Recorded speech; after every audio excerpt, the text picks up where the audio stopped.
Chapter number 1, electric charges and fields. Question number है 1.30। पहले हम क्वेश्चन पढ़ते हैं कि इसमें है क्या। तो है क्वेश्चन कि obtain the formula for the electric field due to a long thin wire of uniform linear charge density lambda without using Gauss law. अब आप लोगों को पता होगा कि जब हम गॉस लॉ अप्लाई करते हैं तो ये 2-3 लाइन का क्वेश्चन होता है, आसान सा। लेकिन जब हम गॉस लॉ नहीं अप्लाई करेंगे तो फिर क्या करेंगे। तो इसका कंसेप्ट हम सीखते हैं पहले कि इसमें अगर गॉस लॉ नहीं अप्लाई करना है तो क्या करना है। तो हम पहले इसका कंसेप्ट देखते हैं कि इसके पीछे कंसेप्ट है क्या चीज़। तो आप लोगों को याद होगा कूलम्स लॉ। कूलम्स लॉ में क्या होता था कि अगर यहाँ पे कोई एक पॉइंट चार्ज है क्यू, तो क्यू चार्ज की वजह से अगर आर डिस्टेंस पे अगर हमें इलेक्ट्रिक फील्ड निकालना होता था तो उसकी वैल्यू आती थी ई इक्वल टू के क्यू बाई आर स्क्वायर। अब याद होगा आपको कि यहाँ पे के क्या होता है, के होता है 1/4 पाई एप्सिलॉन नॉट। अब ये तो होता है पॉइंट चार्ज के लिए, लेकिन अब यहाँ की बात हो रही है कि यहाँ पे एक लीनियर चार्ज है, एक लाइन पे चार्ज है। अब लाइन पे चार्ज होगा तो ऑब्वियसली पॉइंट चार्ज वाला फॉर्मूला तो हम डायरेक्ट अप्लाई नहीं कर सकते, लेकिन हम उसी कंसेप्ट को हम यूज करेंगे और कैसे करेंगे वो सीखते हैं आगे। तो इसको कैसे सॉल्व करना हम आगे देखते हैं, ठीक है। तो मान लेते हैं हम एक काम करते हैं, पहले हम इसका सोल्यूशन अब आ जाते हैं वापस सोल्यूशन पे। इसका सोल्यूशन कैसे करना है। तो ये एक लाइन है, इनफाइनाइट लेंथ की लाइन है और इस पे चार्जेस दे रखे हैं। ये इनफाइनाइट लेंथ लाइन है, याद रखिए। मतलब ये ऊपर इनफाइनाइट तक गया, नीचे भी इनफाइनाइट तक है और इस पे लीनियर चार्ज डेंसिटी लेमडा है। यहां से आर डिस्टेंस पे हमें इलेक्ट्रिक फील्ड की वैल्यू निकालनी है कि इस पॉइंट पे इलेक्ट्रिक फील्ड क्या होगा, ठीक है। तो अब यहाँ पे हम इसके सोल्यूशन की हम बात करते हैं कि आर डिस्टेंस पे इलेक्ट्रिक फील्ड क्या होगा, कैसे करना है, ध्यान देना। अब हमारे पास कंसेप्ट क्या है कि पॉइंट चार्ज की वजह से तो ये फॉर्मूला होता है। अब ये पॉइंट चार्ज तो है नहीं, लेकिन एक लाइन को हम पॉइंट चार्ज से मिल के बना हुआ मान लेते हैं, हम मानते हैं, हम ऐसा कहते हैं। भाई सिंपल सी बात है, इसके छोटे छोटे पोर्सन लोगे। जैसे मान लो यहाँ पे एक छोटा सा पोर्सन है तो इसको तो हम पॉइंट चार्ज मान सकते हैं। यहाँ पे एक छोटा सा पोर्सन होगा उसको भी पॉइंट चार्ज मान सकते हैं। यहाँ पे एक छोटा सा पोर्सन होगा उसको भी पॉइंट चार्ज मान सकते हैं। यहाँ पे होगा उसको भी पॉइंट चार्ज मान सकते हैं। और इन पॉइंट चार्ज की वजह से अगर मैं बोलूँ इस वाले पॉइंट चार्ज की वजह से इलेक्ट्रिक फील्ड का डायरेक्शन क्या होगा, ऐसे होगा। इस पॉइंट चार्ज की वजह से इलेक्ट्रिक फील्ड इधर की ओर होगा। इस पॉइंट चार्ज की वजह से इलेक्ट्रिक फील्ड इधर आएगा, इसकी वजह से इधर आएगा। एक चीज आप लोग देख रहे हो कि हर पॉइंट चार्ज से इलेक्ट्रिक फील्ड की वैल्यू आएगी कुछ और उसका डायरेक्शन भी आएगा।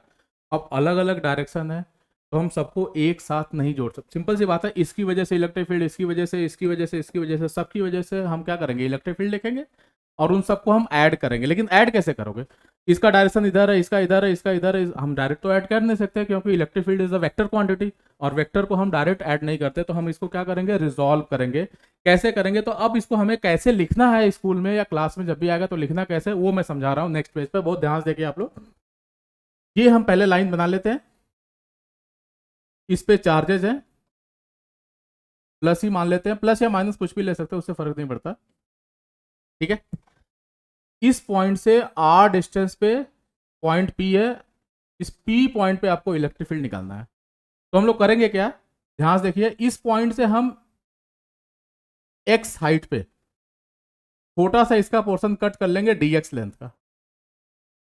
एक्स लेंथ पे कितना कट किया हमने, डीएक्स लेंथ का। तो एक बात बताइए जरा, ये एक्स लेंथ है, ये आर है, तो बताओ यहां से यहां तक की डिस्टेंस कितनी हो जाएगी, √r² प्लस x²।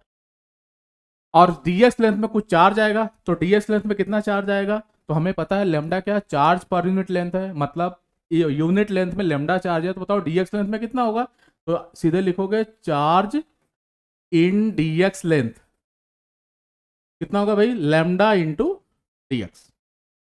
और इस चार्ज की वजह से इस पी पॉइंट पे इलेक्ट्रिक फील्ड का डायरेक्शन आएगा ऐसे, ये हो गया डीई, राइट। डी क्या चीज है, electric field due to this charge, charge present in dx length. तो कैसे लिखेंगे उसको, तो लिखो चार्ज इन डीएक्स लेंथ आ चुका है, तो बताओ उसकी वजह से इलेक्ट्रिक फील्ड कितना हो गया, electric field at point P due to charge present in dx length. और इसको हम लिखेंगे डीई, और डीई की वैल्यू कितनी होगी भाई, सिंपल सी बात है, पॉइंट चार्ज हम इसको मान सकते हैं बिकॉज डीएक्स लेंथ बहुत छोटी है, तो हम इसको k q by r square वाले फॉर्मेट में लगाएंगे। तो के क्यू की जगह पे लिखोगे lambda into d x by r square. R square मतलब क्या हो गया, इस पॉइंट से इस पॉइंट तक की डिस्टेंस। तो बताओ ये डिस्टेंस है कितना, ऑलरेडी हमने कैलकुलेट कर रखा है, √r² प्लस एक्स स्क्वायर। जब हम इसका स्क्वायर करेंगे तो हो जाएगा r² प्लस x², रूट हट जाएगा। अब कुछ लोगों के मन में आ रहा होगा ना, इसी को इंटीग्रेट कर देते हैं, ऐसा नहीं कर सकते। रीजन मैंने अभी पीछे समझाया था ना कि सभी चार्जेस की वजह से इलेक्ट्रिक फील्ड का डायरेक्शन डिफरेंट होगा, वैल्यू भी अलग होगी, तो हम डायरेक्ट नहीं इसको इंटीग्रेट कर सकते। तो जैसे हमने x ऊपर लिया है ना, बिल्कुल सेम टू सेम x यहां से ना नीचे भी लेते हैं, और वही dx लेंथ यहां भी ले लेते हैं। यहां पे जितना चार्ज होगा उतना ही चार्ज यहां पे होगा, ये डिस्टेंस भी सेम होगी, तो यहां वाले चार्ज की वजह से जो इलेक्ट्रिक फील्ड आएगा वो इधर आएगा, और वो भी उतना ही आएगा जितना इसकी वजह से आया था। मतलब इसकी वजह से डी आया था तो इसकी वजह से भी क्या होगा, डी होगा। रीजन बिकॉज dx लेंथ भी दोनों जगह सेम है, साथ साथ डिस्टेंस भी सेम है, ठीक है। तो यही डी की वैल्यू आएगी। अब हम करते क्या है कि एक डी इधर आ गया, एक इधर आ गया, हम इसे ना इंटीग्रेट करेंगे, लेकिन इंटीग्रेट करने से पहले हमें इसे रिजॉल्व करना पड़ेगा। अब रिजॉल्व करने के लिए हम लोग करते क्या है, हॉरिजॉन्टल और ऐसे एक वर्टिकल लाइन सेलेक्ट कर लेते हैं, मतलब x axis and y axis मान लेते हैं। तो अब याद करो बच्चे, ध्यान से देखना, अगर मैं बोलूं कि ये वाला एंगल है थीटा, तो बताओ ये वाला एंगल भी कितना हो जाएगा, ये वाला एंगल हो जाएगा थीटा, तो ये वाला एंगल कितना हो जाएगा, थीटा। तो बताओ डी का ये वाला कंपोनेंट कितना हो जाएगा, ये हो जाएगा डी कॉस थीटा।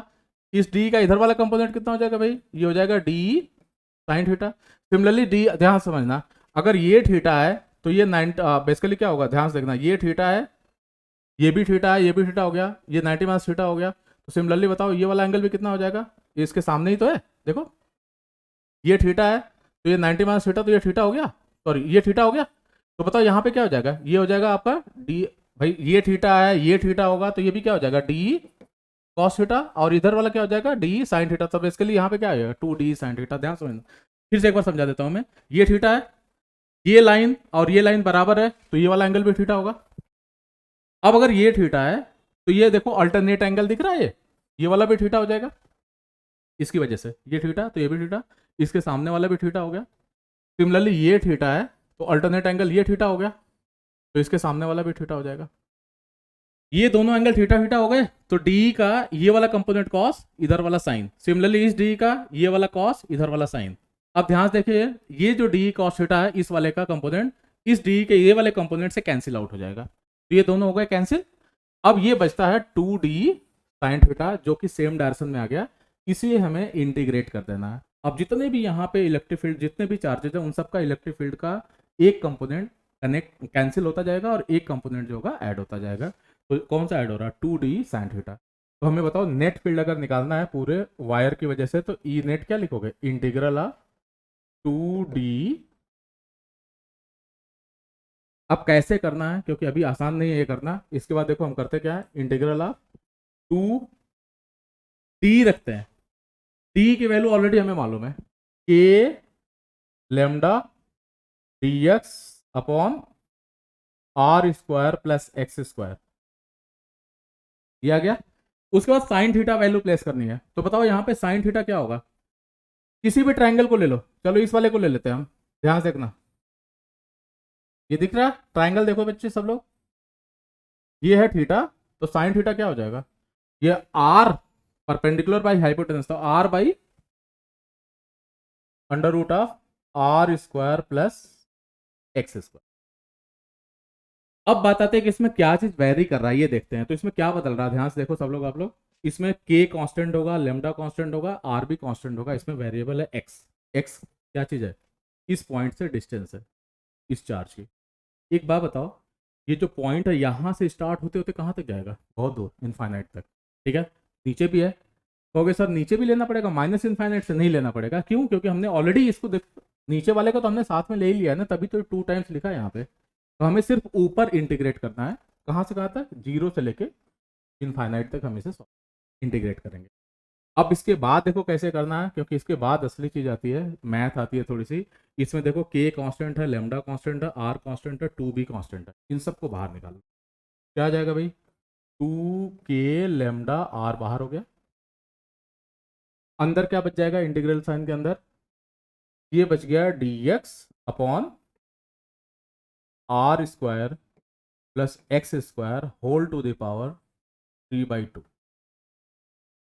इसको इंटीग्रेट करना है 0 से लेके इनफाइनाइट। ठीक है, यहां तक तो फिजिक्स का पार्ट था। इसके बाद मैथ आती है, मैथ कैसे करना है वो हम समझने की कोशिश करते हैं कि इसके बाद क्या होगा। तो हम एक काम करते हैं, ये सारा चीज वैसे ही रहते हैं, हम सिर्फ इस पोर्शन को पहले सॉल्व करते हैं। ये क्या है, इसको हम कैसे सॉल्व करते हैं, इसको भूल जाओ थोड़ी देर के लिए, सिर्फ इस मैथ वाले पोर्शन को सॉल्व करना है। कैसे करना है, मैं यहाँ अलग पेज पे देखो लिख रहा हूं मैं, ये कुछ इस टाइप का साइन है भाई, dx upon r square plus x square का पावर 3/2, यही सॉल्व करना है हमें। इसको जीरो से लेके इनफाइनाइट तक का दे रखा है सॉल्व करने के।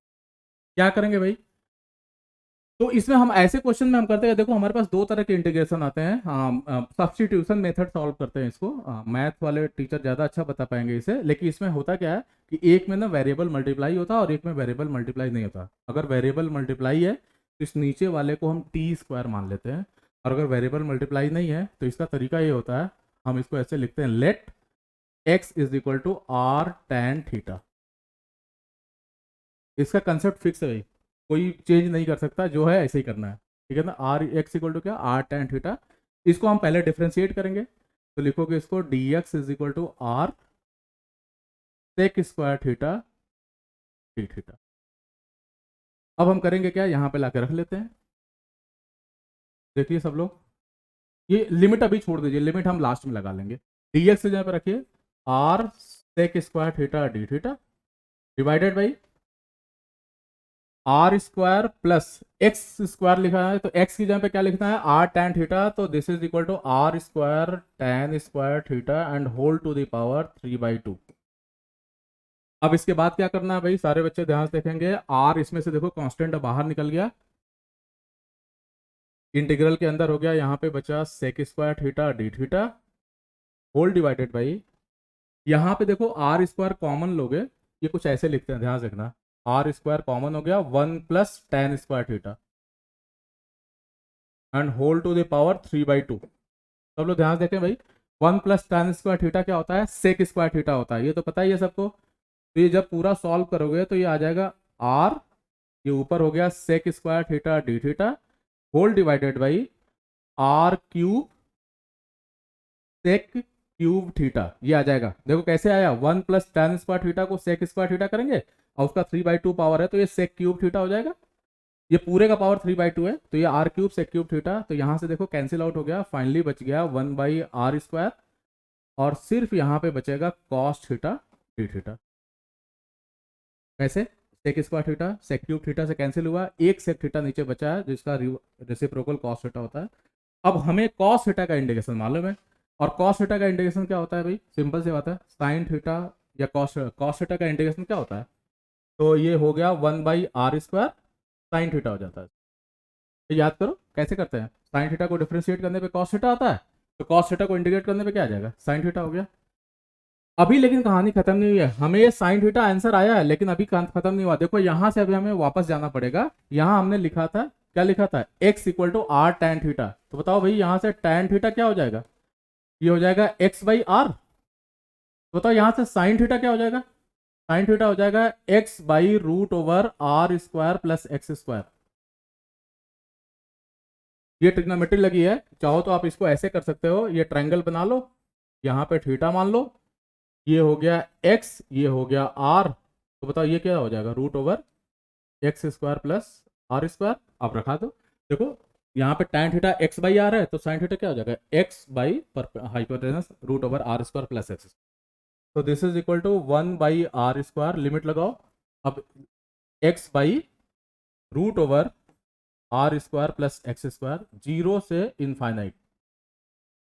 ठीक है, अभी भी इसमें ट्विस्ट है, क्योंकि इतना आसान अभी भी नहीं है। जैसे ही आप यहाँ इनफाइनाइट रखोगे तुरंत दिमाग में आएगा, अरे यार ये ऊपर भी इनफाइनाइट हो गया नीचे भी इनफाइनाइट हो गया, ये तो कहानी में अजीब सी बात हो गई, और जीरो रखने पे तो जीरो आ ही रहा। ठीक है, तो हम देखो इसको कैसे करेंगे, 1/r स्क्वायर, इसको ऐसे ही रखना है। सब लोग ध्यान से देखना क्या कर रहा हूँ मैं, हम लोग करते क्या है ना, इस लिमिट लगाने से पहले ना x से ना हम ऊपर नीचे डिवाइड कर देते हैं, तो ये कुछ ऐसा बनेगा, 1 divided by √r square by x square plus 1। अब लिमिट लगाओ, अब आसान हो जाए। कैसे करेंगे भाई, तो this is equal to 1/r square, 1 by infinite रखोगे तो क्या होगा, देखो ये x जहाँ पे इनफाइनाइट रखोगे समथिंग बाई इनफाइनाइट 0 हो जाएगा, तो 1 बाई 1 हो गया माइनस 1 बाई, देखो x जहाँ पे 0 रखोगे तो इनफाइनाइट हो जाएगा, तो ये इनफाइनाइट हो गया, तो 1 बाई इनफाइनाइट क्या हो जाता है, ये हो गया 0, तो सिर्फ क्या बचा है 1 बाई आर स्क्वायर, तो फाइनल इसमें क्या बचेगा टोटल जोड़ जाड़ के 1 बाई आर स्क्वायर। अब हम वापस जाते हैं, तो हमने पहले इसके पहले याद करिए हम लोगों ने ये सारा चीज कैलकुलेट करा और उसकी वैल्यू आई है 1 बाई आर स्क्वायर, ठीक है। तो बताओ भाई फाइनली, अब बताओ यहाँ पे लिख देता हूँ ई नेट कितना हो जाएगा 2k लेमडा आर, और यहाँ पे आ गया 1 बाई आर स्क्वायर, ये याद था, सारा कुछ हटा करके इसके जगह पे लिख सकते हो 1 बाई आर स्क्वायर। अब यहाँ से एक आर कैंसिल हो गया, क्या है भाई 2k लेमडा बाई आर, के की वैल्यू चाहो तो रख दो, हाँ 1 बाई 4 पाई एप्सिलॉन नॉट, तो final answer will be lambda divided by 2 pi epsilon naught r. ये हो गया आपके इलेक्ट्रिक फील्ड का फॉर्मूला या वैल्यू। इसी चीज को गॉस लॉ से 2 मिनट में आता है और इसमें करने में इतना टाइम लगा है, ठीक है, लेकिन ये हमने विदाउट गॉस लॉ किया है, एक तरह से कूलम्स लॉ को यूज करके, ठीक है। Thank you.